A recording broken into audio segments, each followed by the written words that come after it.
আমাদের রোগ তিন প্রকার: কঠিন, তরল এবং বায়বীয়। প্রথম যে স্টেজে থাকে সেটা হলো বায়বীয়। আমাদের স্ট্রেস, টেনশন, ডিপ্রেশন, হতাশা, রাগ, দুঃখ, কষ্ট এগুলো গ্যাসীয় ফর্মে থাকে।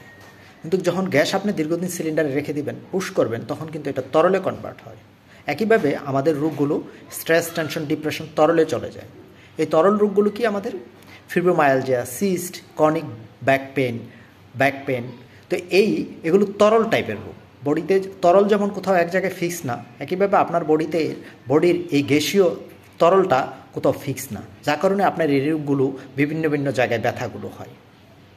তো এই তরলটা যখন দীর্ঘদিন আপনার বডিতে থাকবে, সেটা কিন্তু কঠিন রূপ নেই, বরফের মতো। এখন কঠিন রোগগুলো কি? কিডনি স্টোন, টিউমার, এগুলো থার্ড স্টেজে চলে যায় এবং টিউমার থেকে আপনার ক্যান্সার হচ্ছে। কিন্তু আপনি যদি বডিটাকে এই কঠিন হইতে না দেন, তাহলে কিন্তু আসলে থার্ড স্টেজের রোগগুলো আর হচ্ছে না। আর যাদের যত কঠিন রোগ, তাদের বডিগুলো তত টাইট হয়। কিন্তু আপনি যদি নিয়মিত যোগা করেন, তাহলে কিন্তু আসলে আর বডিটা টাইট হচ্ছে না, কারণ যোগা আপনার বডিটাকে ফ্লেক্সিবল রাখে। যত আপনি ফ্লেক্সিবল থাকবেন, তত আপনার বডিতে থার্ড স্টেজের রোগ হবে না, আপনার বডিতে ক্যান্সার হবে না।